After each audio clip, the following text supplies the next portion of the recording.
Unit 10. Be happy, be bright, be you.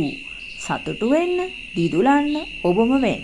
Activity 1 එකේදී අපිට කියනවා write the following in reported speech. මේ පහලින් දීලා තියෙන වාක්‍ය ටික කියවලා බලලා මේවා reported speech වාර්තා කථනයෙන් ලියන්න ඕනි. වගේම activity 2 එකේ කියනවා talk to 5 students in your class and find out the subjects they are going to select as optional subjects in grade 10. දැන් grade 10 වලදී ඕගොල්ලෝගේ පන්තියේ ඉන්න යාළුවෝ 5 දෙනෙක් එයාගේ අමතර විෂයන් විදිහට තෝරගන්න ඉන්න විෂයන් ගැන දැනගන්නලු. Write your findings using reported speech in the space below. ආයෙන යාළුවෙක්ගේ නමක් දාලා එයා කිව්වා එයා මෙන්න මේ විෂය කරાવી. example එකක් දීලා. Ekmali said that she would select dancing. මේ විදිහට ඕගොල්ලෝ ඔයාගේ යාළුවෝ 5 දෙනෙක් ගැන ලියන්න ඕනි එයා කරයි කියලා හිතන විෂයන් 5ක් ගැන. එක්කෙනෙක් සබ්ජෙක්ට්ස් 5ක් කරනවා නෙමෙයි යාළුවෝ 5 දෙනෙක් කරන විෂයන් 5ක්. Reported speech or the indirect speech. When you tell somebody else what you or a person said before is reporting. ඒ කියන්නේ ඔයා හරි වෙන කෙනෙක් හරි කලින් කියපු දෙයක් ගැන වාර්තා කරන එක තමයි අපි මේකෙන් කරන්නේ. When transforming statements, questions, requests or commands, check whether you have to change pronouns, tense, place, and time expression. You often have to change the pronoun depending on who says what. ඔයගොල්ලන්ට pronoun එක කියන්නේ සර්වනාම පදය වෙනස් කරන්න වෙනවා. කවුද කියන්නේ මොකක්ද කියන දේ අනුව. අපිට direct speech වලදී හම්බ වෙන මෙන්න මේ පද අපි reported වලදී මෙන්න මේ විදිහට වෙනස් කරනවා.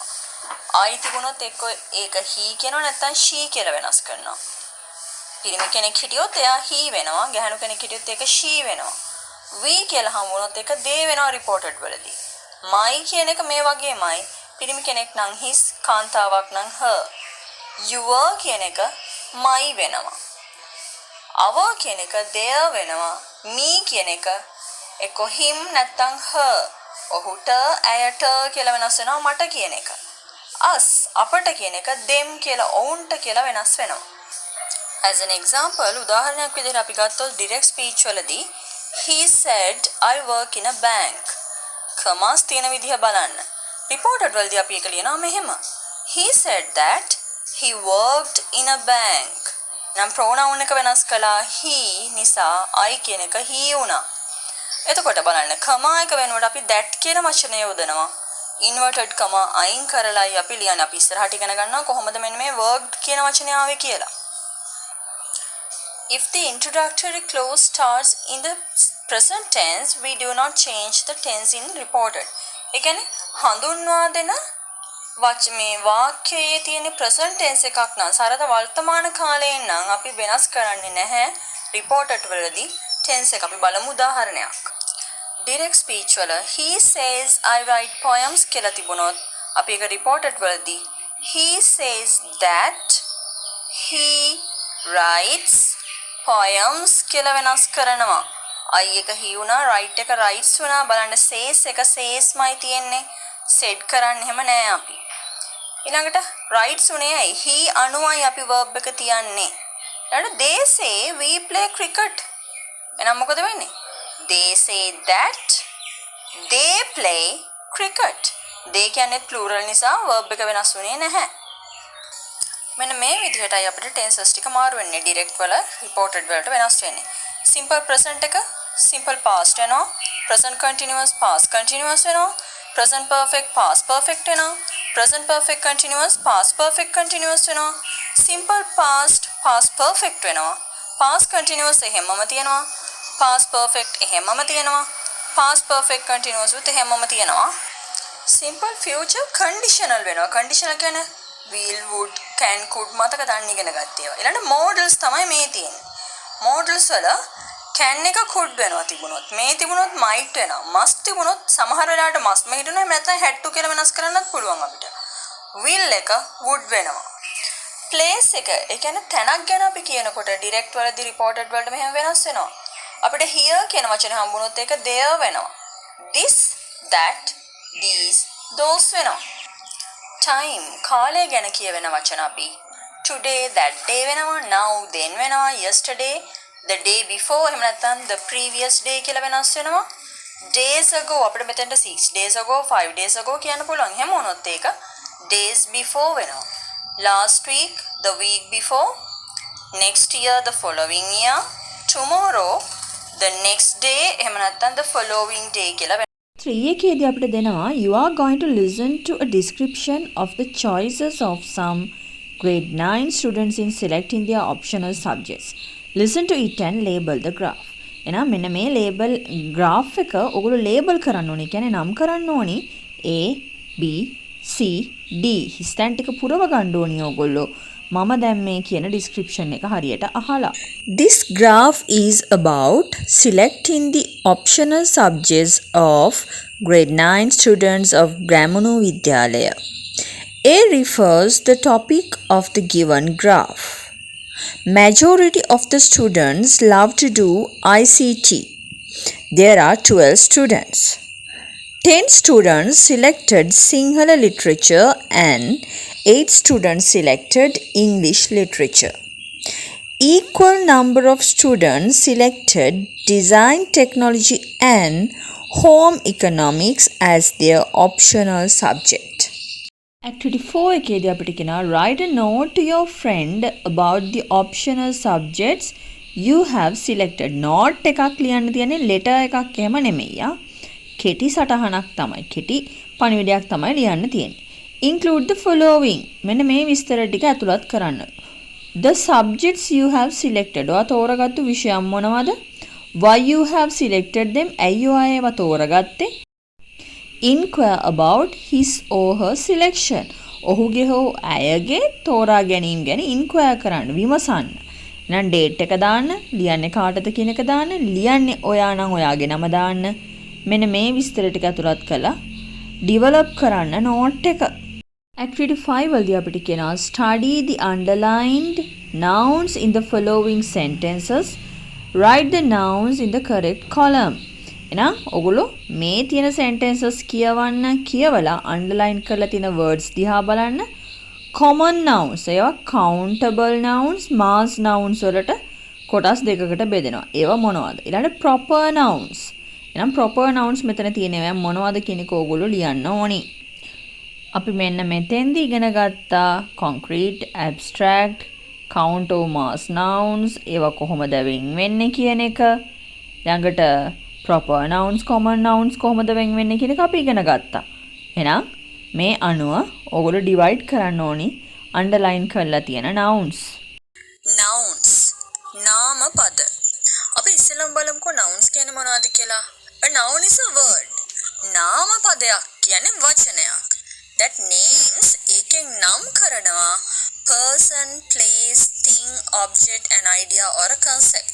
කියන්නේ පුද්ගලයෙක්, තැනක්, දෙයක්, මොන හරි යමක්, ඒ වගේම අදහස්, සංකල්ප නම් කරන්න තමයි අපි නාම පද භාවිතා කරන්නේ.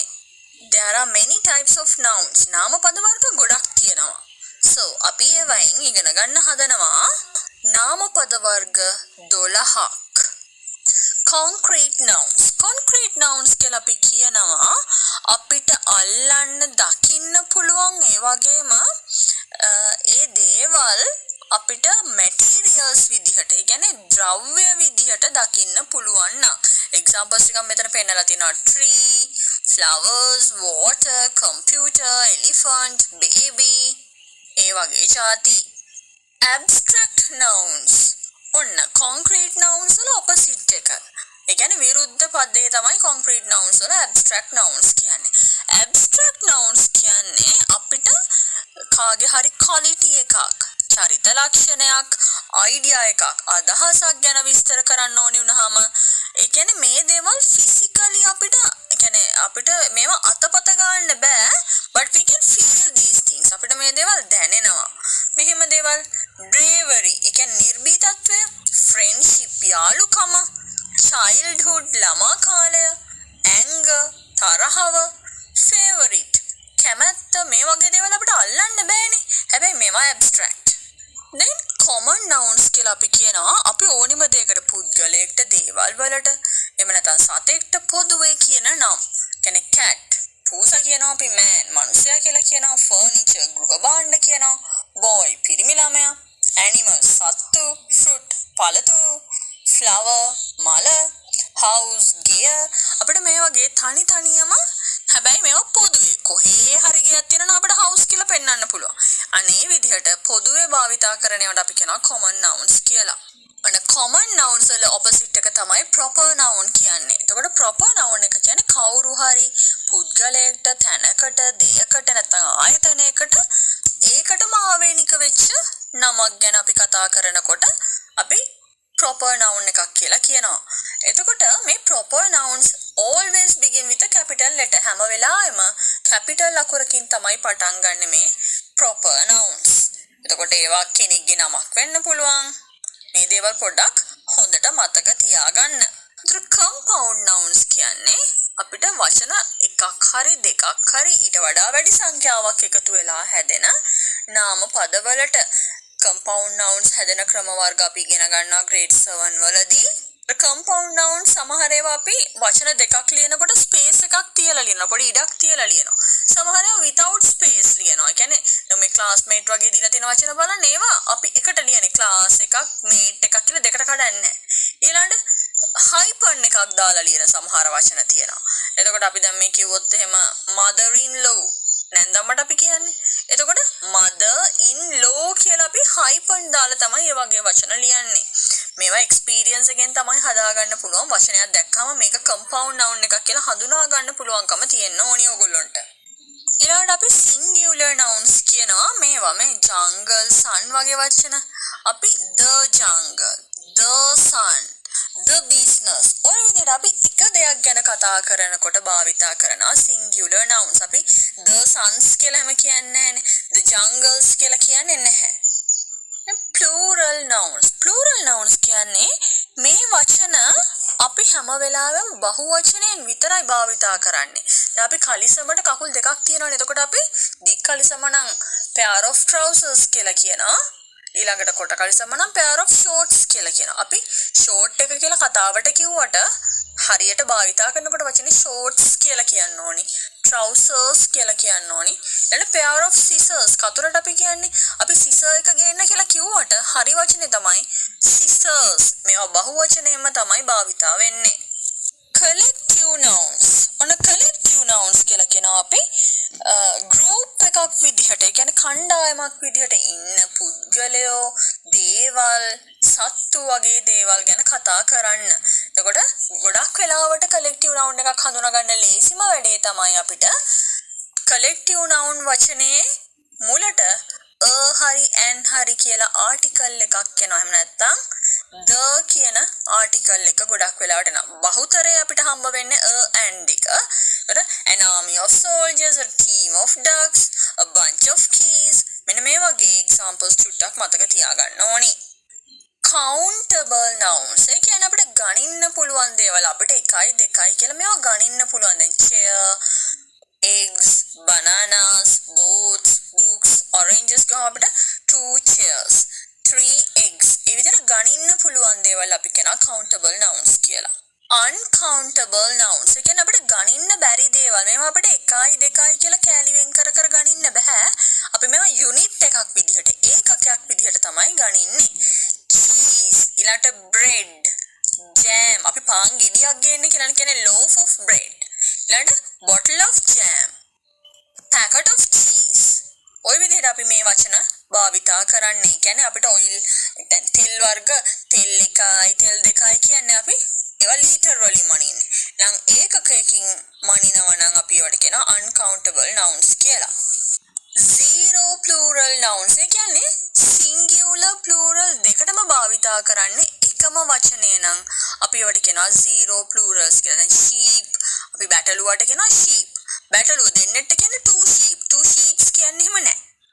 හොඳට මතක තියාගන්න zero plural වලදී වචනේ අගට කියලා ශබ්දයක් එහෙම අපිට දාන්න බෑ. zero වලින් පස්සේ අපි එනවා foreign plurals එහෙම නැත්නම් irregular plural nouns කියලා. එතකොට මේ බහුවචන හැදෙන්න ඒ කියන්නේ ඒක වචනයට වඩා හාත්පසින්ම වෙනස් වචනයක් තමයි බහුවචනයට තියෙන්නේ අපිට හම්බ වෙන්නේ. දැන් අපි ගත්තොත් එහෙම mouse එක මීයට අපි කියන්නේ mouse.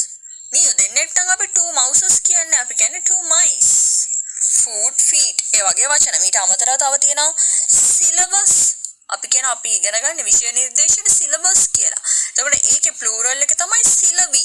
ඒ වගේම plural nouns ගැනත් අපි දැනන් ඉන්න ඕනි.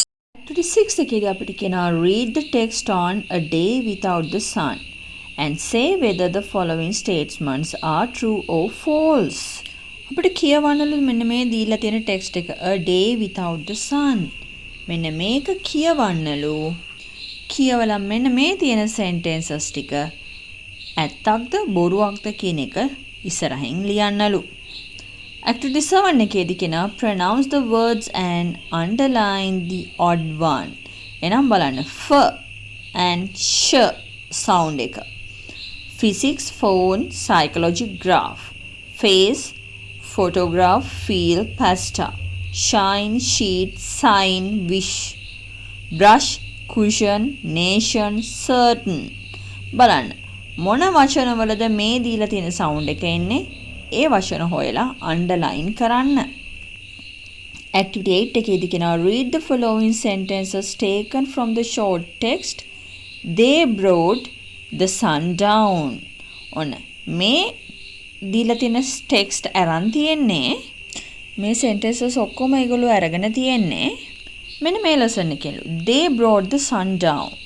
බලන්න මේ sentences වල කොහොමද conjunctions යොදාගෙන තියෙන්නේ කියන එක. මේ the villages of Arjukan, Norway and Vignella, Italy are both situated in deep valleys. Both.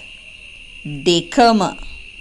ඊට පස්සේ අපිට කියනවා the village Arjukan is situated in a deep valley. The village Vignella is situated in a deep valley. ඒ දෙක එකතු කරලා තමයි අර වාක්‍ය හදලා තියෙන්නේ. ඊළඟට කියනවා therefore neither Arjukan nor Vignella enjoys the luxury of sunshine like we do.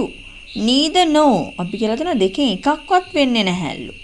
ඊළඟ Arjukan does not enjoy the luxury of sunshine like we do. Vignella also does not enjoy the luxury of sunshine like we do.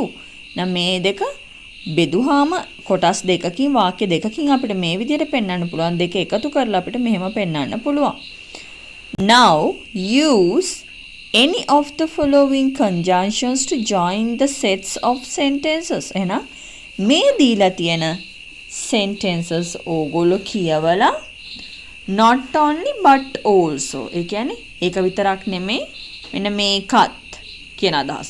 both දෙකම either or මෙන්න මේ දෙකම හෝ neither no මේ දෙකෙන් එකක්වත් නැහැ. කියන්නේ මේක පොසිටිව් අයිඩියා එක මේක නෙගටිව් අයිඩියා එක. මේවට මැච් වෙන conjunctions හරියට යොදලා sentences connect කරලා join කරලා ලියන්න ඕනි ඕගොල්ලෝ.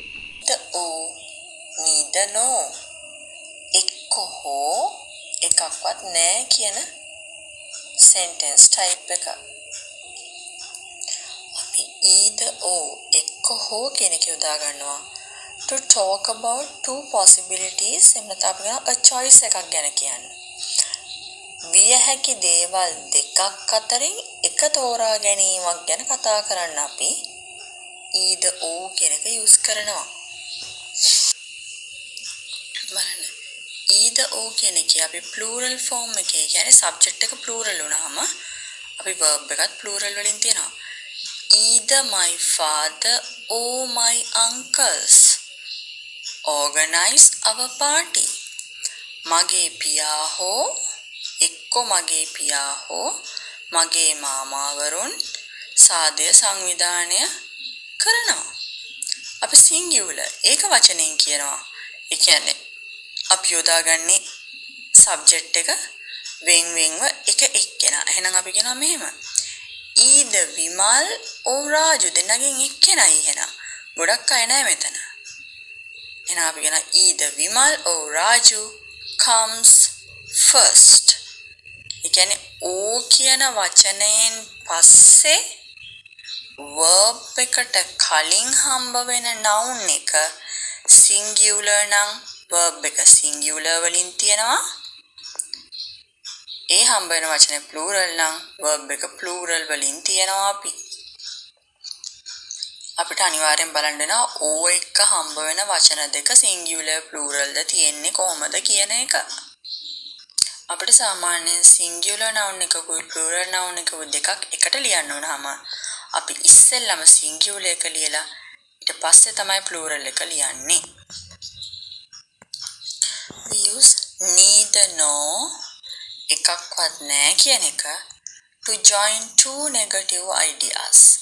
අපි සම්බන්ධ කරන්න යොදාගන්නේ නැතාර්ථයේ තියෙන වාක්‍ය දෙකක් නැත්නම් අදහස් දෙකක්. එහෙනම් අපිට neither nor වලින් එකක්වත් නැහැ කියද්දි plural වලින් මෙහෙම කියන්න පුළුවන්. Neither රුවනි nor her friends. Plural. Come early. රුවනිවත් එයාගේ යාළුවොත් එන්නේ නැහැ පාන්දරින්. අපිට මේකම singular කියන්න පුළුවන් මෙහෙම. Neither Ravi nor Raju comes early. රවිවත් රාජුවත් එන්නේ නැහැ පාන්දරින්. ඒ වගේම activity 9 එකේ කියනවා imagine you are the secretary of the new inventions club of your school. Write a letter inviting the guest speaker to deliver his speech on using solar power. ඔයා කියලා හිතන්නලු ඔයගොල්ලෝගේ new inventions club එකේ කියන්නේ නව නිපැයුම්කරුවන්ගේ club එකේ secretary ලේකම්. එහෙනම් ඔයා ලියුමක් ලියන්න ඕනි ආරාධනා කරලා ඔයගොල්ලෝගේ guest speaker ඒ කියන්නේ ඔයගොල්ලෝගේ ආරාධිත කතිකයාට කතාවක් පවත්වන්න කියලා එයාගේ කතාවේ මාතෘකාව using solar power සූර්ය කෝෂ භාවිතාව එනදා සූර්ය ශක්තිය භාවිතාව ගැන include the following මෙන්න මේක ඇතුළත් කරන්නලු ඔයා ලියන ලියුමට who you are ඔයා කවුද the purpose of the invitation ඔයා කරන ආරාධනාවේ ආරමුණ date and time ආරාධනාවක් කරන්නේ කවද්ද සහ වේලාව කීයටද the participants සහභාගී වෙන්නේ කවුද කියන දේ සඳහන් වෙන්න ඕනේ. ඒ කියන්නේ official letter එකකින් තමයි මේ invitation එක ලියන්න ඕනේ. activity 10 එකේදී අපිට කියනවා at the last meeting of the new inventions club the guest speaker delivered his speech on using solar power. These are the other events that took place in that meeting. Religious observances, welcome speech by the president of the club, the speech of the guest speaker, quiz, entertainment by the aesthetic unit of the school, announcement of the deadlines of the new inventors competition, speech by the master in charge, vote of thanks by the secretary. Now write the minutes of the last meeting. එහෙනම් ඔයගොල්ලෝගේ මෙන්න මේ දැන් speech එක තිබුණාට පස්සේ ආගමික වතාවත් පැවැත්වුවා ඒ උත්සවයේදී පිළිගැනීමේ කතාව කරා ඒගොල්ලෝගේ මේ new inventors club එකේ සභාපති විසින් ඊළඟට ආරාධිත කතිකයාගේ කතාව පැවැත්වුවා ප්‍රශ්න විචාරාත්මක වැඩසටහනක් තිබුණා විනෝදාත්මක වැඩසටහනක් තිබුණා සෞන්දර්ය ඒකකයේ විසින් ඊළඟට දැනුම් දීමක් කළා අවසාන දිනය ගැන new inventors competition තරගය ගැන ඊළඟට මේ ක්ලබ් එක බාරව ඉන්න ගුරු භවතාගේ ස්පීච් එකක් කතාවක් පැවැත්තුවා ස්තුති කතාව පැවැත්තුවා ලේකම් විසින් එහෙනම් මෙන්න මේ දේවල් ඇතුළත් කරලා ඔයා ලියන්න ඕනේ මිනිත්ස් එකක් ඒ කියන්නේ අවසානටම පවත්වපු සමිතිය ගැන වාර්තාවක් ලියන්න ඕනේ try එකක් දෙමු බලන්න ලියන්න මේක read the following poem and do the activity that follows and activity 11 එකේදී ඔයගොල්ලෝ මේ poem එක කියවලා list down 5 things you should be thankful for. වස්තුතිවන්ත වෙන්න ඕනි දේවල් 5ක් හොයලා ලියන්න බලන්න. Be thankful that you don't already have everything you desire. If you did, what would there be to look forward to? Be thankful when you don't know something, for it gives you the opportunity to learn. Be thankful for the difficult times. During those times you grow. Be thankful for your limitations because they give you opportunities for improvement. Be thankful for your mistakes, they will teach you valuable lessons. Be thankful when you are tired and weary, because it means you made a difference. It's easy to be thankful for the good things. A life of rich fulfillment comes to those who are also thankful for the setbacks. Find a way to be thankful for your troubles and they can become your blessings. එහෙනම් බලන්න මම මුල හරිය චුට්ටක් කියලා දෙන්න. ස්තුතිවන්ත වෙන්නලු ඔයාට දැනටමත් නැති දේවල් ගැන. හැමදේම ඔයාට ඔයාගේ කැමැත්ත පරිදි වෙලා තියෙනවා නම්, ඔයාට ලැබිලා තියෙනවා නම් මොකක්ද අහනවා තේරුම අනාගතේ දිහා බලාගෙන ඉන්න එක. ඒ කියන්නේ හැමදේම ලැබිලා නම් ආයි ලැබෙන්න දෙයක් නැහැනේ. ඒ නිසා ඒ ගැන ස්තුතිවන්ත වෙන්නලු ඔයාට නොලැබිච්ච දේවල් වලට. ඒ වගේම ඔයා මොන හරි දෙයක් දන්නේ නැත්නම් ඒකට ස්තුතිවන්ත වෙන්නලු. එතකොට ඔයාට අවස්ථාව ලැබෙනවලු ඉගෙන ගන්න. ඒ විදිහට කියවගෙන යන්න බලන්න. අමාරු වචන හොයන්න පුළුවන් ඔයගොල්ලන්ට ඩික්ෂනරි එකකින්.